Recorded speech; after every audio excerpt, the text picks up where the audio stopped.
சட்டத்தில் செக்ஸுக்குன்னு சொல்லி ஒரு ரொம்ப முக்கியமான ஒரு ஸ்டேட்டஸ் ஒன்று கொடுத்துருக்கு, அந்தஸ்து ஒன்று கொடுத்துருக்கு. இது கொடுத்ததுக்கான ரீசன் வந்து கமர்ஷியல் டிரான்சாக்ஷன்ஸ் நிறைய நடக்கிறதோட அடிப்படையே வந்து செக்ஸ் இஷ்யூ பண்ணி தான். செக்ஸை வந்து ஆனர் பண்ணாமல் விட்டாங்கன்னா, ஆனர் பண்ண தவறிட்டாங்க அப்படின்னா அந்த கமர்ஷியல் டிரான்சாக்ஷன்ஸ் ஒரு சிலதோட சாங்டிட்டி போயிடும். So cheques, promissory notes, bill of எக்ஸ்சேஞ்சஸ்க்கெலாம் நெகோஷியபிள் இன்சூரன்ஸ்னு பேர். அதுக்குன்னு தனியாக ஒரு ஸ்டேட்டஸ் ஒன்று கொடுக்கப்படுறது. இதுலேயே இந்த மூணுத்துலேயே வந்து செக்ஸுக்கு வந்து ரொம்ப ஒரு இம்பார்ட்டன்ட் ஸ்டேட்டஸ் ஒன்று கொடுக்கப்படுறது. செக்குனாலே அது ஒரு பில் ஆஃப் எக்ஸ்சேஞ்ச் தான். ஆனால் சாதாரணமாக இருக்கக்கூடிய பில் ஆஃப் எக்ஸ்சேஞ்சுக்கும் பேங்க்கு கிட்ட கொடுக்கப்படுற ஒரு பில் ஆஃப் எக்ஸ்சேஞ்சுக்கும் இருக்கக்கூடிய ஒரு டிஃப்ரென்ஸ் இருக்குது. அதுதான் பேங்க் மூலமாக கொடுக்கக்கூடிய பில் ஆஃப் எக்ஸ்சேஞ்ச் வந்து செக்கு. ஸோ இந்த செக்குக்கு ஒரு முக்கியமான ஸ்டேட்டஸ் கொடுக்கப்படுறது. அந்த ஸ்டேட்டஸில் முக்கியமாக தெரிஞ்சுக்க வேண்டிய விஷயம் என்னென்னா ப்ரிசம்ஷன் அப்படின்றது ஒன்று. அதாவது ஒரு செக்கு வந்து ஏ வந்து பிக்கு வந்து ஒரு செக் ஒன்று கொடுக்குறாரு அப்படின்னா ஏ பிக்கு கொடுக்க வேண்டிய பணத்துக்கு தான் அந்த செக்கு கொடுக்குறாருன்ற ஒரு சில ப்ரிசம்ஷன் இருக்குது. ஸோ இந்த ப்ரிசம்ஷன்னா நெகோஷியபிள் இன்ஸ்ட்ருமெண்ட்ஸ் ஆக்டில் எங்கே வருது, இதனோட இம்ப்ளிகேஷன்ஸ் என்ன, இதனால் கேஸ் வந்து திசை மாறத்துக்கான சான்சஸ் இருக்கா, இந்த மாதிரி இந்த ப்ரிசம்ஷன்ஸ் பேஸ் பண்ணி இருக்கிற கேஸுக்கு அக்யூஸ்டே எப்படி அவங்களோட கேஸை டிஃபெண்ட் பண்ண முடியும், ஒரு சில விஷயங்கள்லாம் இந்த வீடியோவில் நம்ம பார்ப்போம்.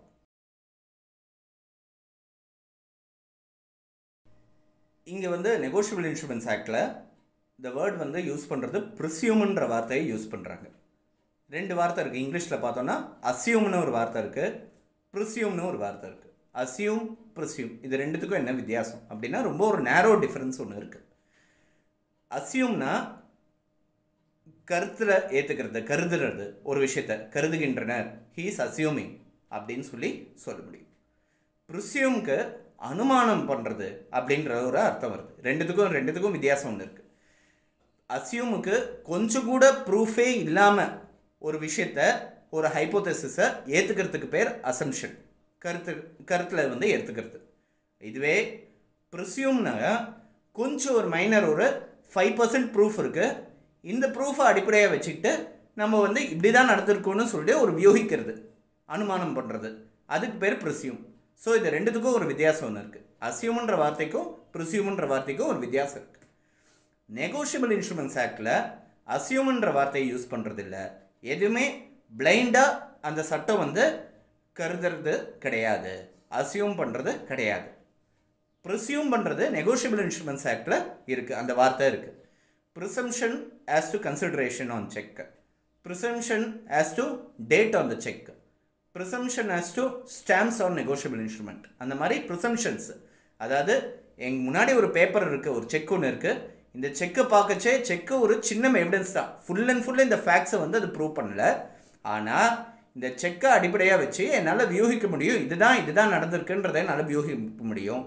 தனி மனுஷனாக நான் ஏன் மூளையை பயன்படுத்தி நான் வியூகம் பண்ணுறது கிடையாது, சட்டம் கொடுக்குற ஒரு வியூகம், ஒரு அனுமானம். இது அனுமானம் பண்ணுறது சட்ட ரீதியாக கிடைக்கிற ஒரு அனுமானிக்கப்படுகிற விஷயம்தான் ப்ரிசியூம் பண்ணப்படுற ஒரு விஷயம்.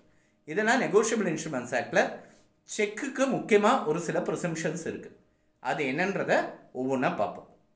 ஃபஸ்ட்டு செக்குக்குன்னு தனிப்பட்ட முறையில் இருக்கக்கூடிய ப்ரிசம்ஷன்ஸ்ன்றதை நம்ம பார்க்குறதுக்கு முன்னாடி நெகோஷியபிள் இன்ஸ்ட்ருமெண்ட்ஸ், அதாவது pronote cheque, bill of exchange எல்லாத்துக்கும் சேர்த்து இருக்கக்கூடிய presumption section 118 of negotiable instruments act, 118 negotiable instruments ஆக்டில் செக்கு, ப்ரோனோட், பில் ஆஃப் எக்ஸ்சேஞ்ச்னு சொல்லக்கூடிய நெகோஷியபிள் இன்ஸ்ட்ருமெண்ட்ஸ் ஆக்டுக்கு, நெகோஷியபிள் இன்ஸ்ட்ருமெண்ட்ஸுக்கு இருக்கக்கூடிய ப்ரிசம்ஷன்ஸ் என்னெல்லாம் அப்படின்றத அதில் கொடுத்துருக்கு. அது என்னென்னு ஒரு சில ப்ரிசம்ஷன்ஸ் இருக்குது, ஒவ்வொன்றா நம்ம பார்ப்போம்.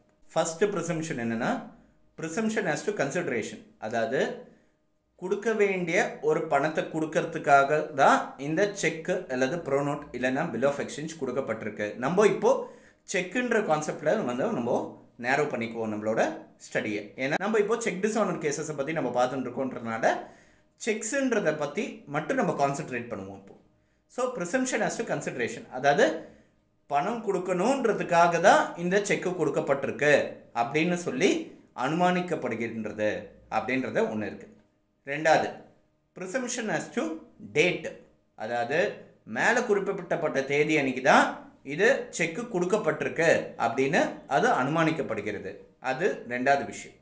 மூணாவது presumption as to time of transfer அப்படின்றது இருக்குது. அதாவது எப்போ கொடுக்கப்பட்டிருக்குன்றது அந்த வேலிடிட்டி பீரியடுக்குள்ளே தான் அது கொடுக்கப்பட்டிருக்கு, அவங்க டெபாசிட் பண்ணியிருக்காங்கன்றது ஒரு ப்ரிசம்ஷன். அது presumption as to time of acceptance, அதாவது எப்போ அது வாங்கப்பட்டிருக்குன்றது அது மேலே இருக்கிற டேட் அன்றைக்கி தான் அதை வாங்கியிருக்காங்கன்றத ஒரு ப்ரிசம்ஷன். இதெல்லாம் வந்து அனுமானிக்கப்படுகிறது. அதை வந்து அவங்க கம்ப்ளைண்ட்டில் வந்து வேறு மாதிரி சொன்னாங்கன்னா அதை வேறு மாதிரி கோர்ட்டு ஏற்றுக்கும். ஆனால் பிளைண்டாக வெறும் அந்த செக்கை மட்டுமே அடிப்படையாக வச்சா இந்த மாதிரி ஃபேக்ட்ஸ்லாம் ஏற்கனவே கோர்ட் வந்து ஒரு அனுமானம் பண்ணிக்கிறது, சட்டம் வந்து ஒரு அனுமானத்தை கொடுக்கறது இது மேலே அப்படின்றது தெரியுது. அடுத்தது presumption as to order of endorsements. அதாவது என்டோர்ஸ்மெண்ட்ஸ்னால் என்னென்னா, செக்கை வந்து இன்னொருத்தருக்கு மாற்றி எழுதி கொடுக்க முடியும். ஒருத்தருக்கு எழுதி கொடுத்த செக்கை வந்து என்டோர்ஸ் பண்ணி இன்னொருத்தருக்கு மாற்றி விட முடியும். அந்த என்டோர்ஸ்மெண்ட்டுக்கு பின்னாடி கழுத்து போட்டு கொடுப்பாங்க, பேர் எழுதி கழுத்து போட்டு கொடுப்பாங்க, என்டோர்ஸ்மெண்ட் எழுதி கழுத்து போட்டு கொடுப்பாங்க. அது இன்னொரு நபர் வந்து அந்த செக்கை டெபாசிட் பண்ண முடியும். அந்த மாதிரி இருக்குது. ஸோ அந்த ஆர்டர் ஆஃப் என்டோர்ஸ்மெண்ட்ஸ் எத்தனை கை வேணாலும் மாறதுக்கான வாய்ப்புகள் இருக்குது செக்கு. ஸோ அந்த ஆர்டர் ஆஃப் என்டோர்ஸ்மெண்ட்ஸ் வந்து ப்ரிசியூம்டு, பின்னாடி கழுத்து போட்ட ஆர்டர் படி அது ஒவ்வொரு கையாக மாறி இருக்கு அப்படின்றது ஏற்கனவே அனுமானிக்கப்படுகிறது. ஏன்னா அது கழுத்து போட்டிருக்கு, பேர் எழுதியிருக்குன்றதுனால அந்த என்டோர்ஸ்மெண்ட்ஸ் வந்து அந்த ஆர்டர் படி தான் நடந்திருக்கு, அப்படி அந்த வருஷப்படி தான் நடந்திருக்கு அப்படின்னு சொல்லி அது ஏற்கனவே அனுமானம் பண்ணுறாங்க. சட்டத்தில் அந்த அனுமானம் ஒன்று இருக்குது. அடுத்தது holder is holder in due course, அதாவது சரியான முறையில் தான் அந்த செக்கு வந்து கையில் வச்சுருக்காங்க, ஹோல்டர் அதுவும் வாங்கியிருக்காங்கன்றது அதில் வந்து அனுமானம் பண்ணுறோம். அதாவது இதெல்லாம் வந்து ஏற்கனவே இருக்கக்கூடிய ப்ரிசம்ஷன்ஸ். சரி, இதுக்கு தவிர செக்குக்கு மட்டுமே இருக்கக்கூடிய ஒரு ஸ்பெஷல் ப்ரிசம்ஷன் வந்து செக்ஷன் 139 ஆஃப் என்ஐ ஆக்டில் இருக்குது. அதாவது 138 வந்து செக் பவுன்ஸு, செக் டிஸானருக்கான பனிஷ்மெண்ட். 139ல் ஸ்பெசிஃபிக்காக செக்குக்கு மட்டுமே இருக்கக்கூடிய ஒரு ப்ரிசம்ஷனை பற்றி போட்டிருக்கு. அதில் என்ன வார்த்தைகள் போட்டிருக்குன்றது ரொம்ப முக்கியமாக தெரிஞ்சுக்க வேண்டியது. Unless contrary is proved it shall be presumed that check is issued for the discharge of debt or liability அப்படின்னு போட்டிருக்கு. அதாவது ஒரு சட்ட ரீதியாக மீட்டக்கூடிய ஒரு கடனுக்கோ தர வேண்டிய தொகைக்கோ கொடுக்கப்பட்ட செக்குன்னு சொல்லி அனுமானிக்கப்படுகிறது. unless the contrary is proved, இதுக்கு எதிர்மறையாக நிரூபிக்கப்படாத நிலையில் இதுதான் வந்து சட்டம் கொடுக்குற ஒரு அனுமானம். ஒரு செக்குக்கு முக்கியமாக கொடுக்குற அனுமானம் வந்து it's issued for the discharge of டெப்ட் ஆர் லைபிலிட்டின்னு சொல்லி கொடுத்துருக்கு. செக்ஷன் 139 இது ரொம்ப ஒரு முக்கியமான ஒரு செக்ஷன்.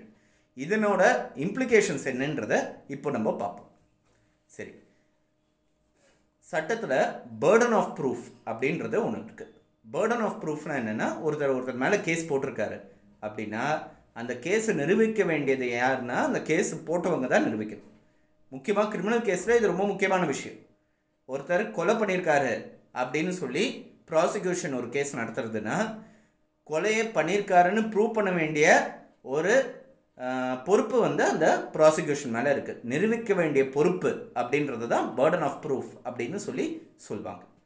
இந்த பேர்டன் ஆஃப் ப்ரூஃப்ன்றது இந்த செக்ஷன் 139 வந்ததுனால அக்யூஸ்டு மேலே மாறிடுறது இந்த பேர்டன் ஆஃப் ப்ரூஃப். அதாவது இந்த செக்கு வந்து நான் வந்து சட்ட ரீதியாக தர வேண்டிய கடனுக்காக கொடுக்கப்பட்ட செக்கு இது கிடையாது அப்படின்னு சொல்லி நிரூபிக்க வேண்டிய பொறுப்பு கடமை வந்து அந்த கேஸ் யார் மேலே போடப்பட்டிருக்கோ அந்த அக்யூஸ்டுக்கு வந்துடுது. ஸோ இதுதான் முக்கியமான விஷயம். இந்த செக்கு வந்து இதுக்காக தான் கொடுக்கப்பட்டிருக்குன்னு சொல்லி கம்ப்ளைண்ட் ப்ரூவ் பண்ண வேண்டாம். அது வந்து கோர்ட் ஏற்கனவே ஏற்றுடுச்சு. ஏன்னா செக் பவுன்ஸ் ஆயிருக்குன்னா இமீடியட்டாக it is been issued for discharge of டெப்ட் ஆர் லைபிலிட்டின்றதை ஏற்கனவே கோர்ட் வந்து அனுமானம் பண்ணிக்கிறாங்க.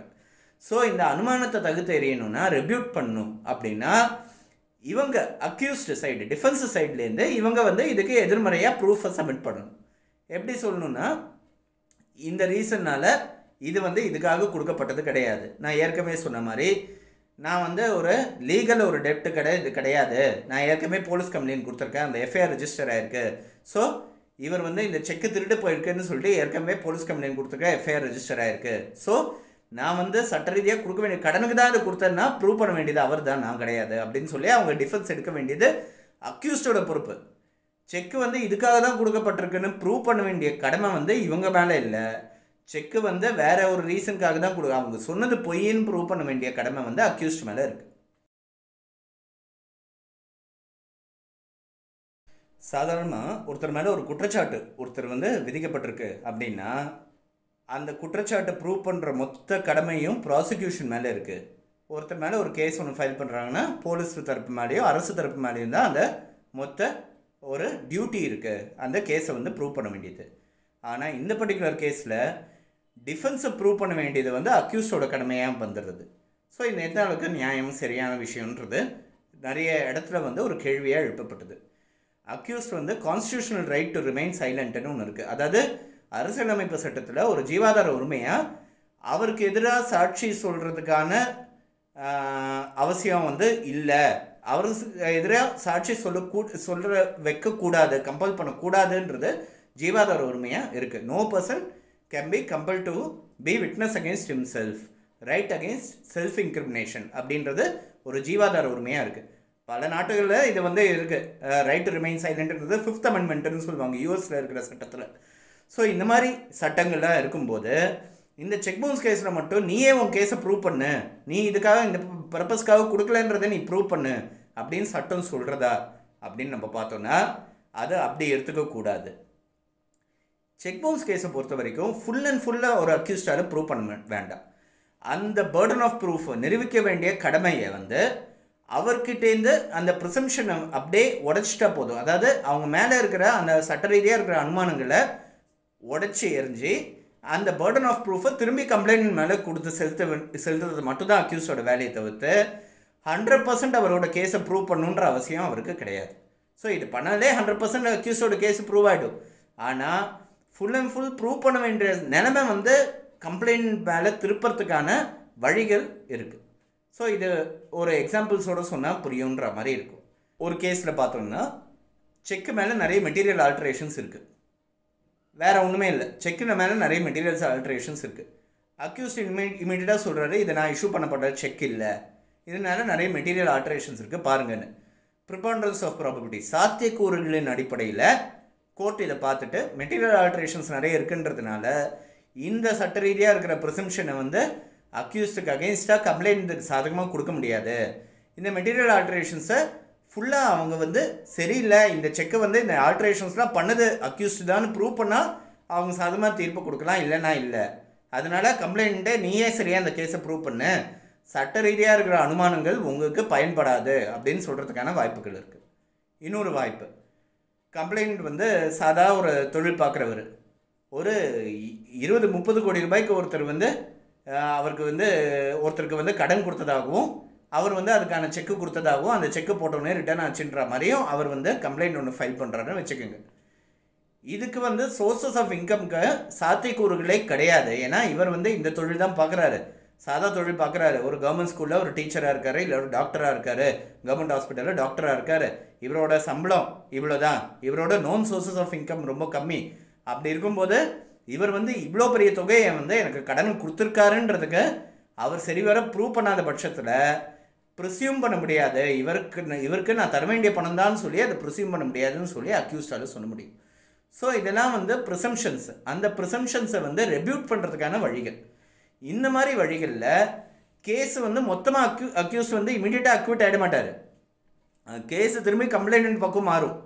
கம்ப்ளைண்ட் திரும்பி அவர் கேஸை ப்ரூவ் பண்ணிட்டாருன்னா கம்ப்ளைண்ட்டுக்கு சாதகமாக தீர்ப்பு வரும், இல்லைன்னா அக்யூஸ்டுக்கு சாதகமாக அக்யூட்டல் கிடைக்கும். ஆனால் அந்த கேஸ் இந்த ப்ரிசம்ஷன் அந்த அனுமானங்களை தட்டி விடுறதுக்காக அவங்க வந்து செதறடிக்கணுன்றதுக்காக இந்த மாதிரி shifting of burden of proof, ஒரு சில விஷயங்கள் ஒரு சில ஃபேக்ட்ஸ் சாத்தியக்கூறுகள் இவங்க சொன்னதை நடந்துறதுக்கான சாத்தியக்கூறுகள் ரொம்ப கம்மின்னு சொல்லி கோர்ட் முன்னாடி ப்ரூவ் பண்ணிட்டா போதும். ஸோ இதுதான் ப்ரிசம்ஷன் ஆஸ் கன்சிடரேஷனில் ஒரு கேஸ் மேலே இருக்கக்கூடிய இம்ப்ளிகேஷன்ஸ் என்னன்றதை இதுதான்றதை நம்ம பார்க்க முடியுது.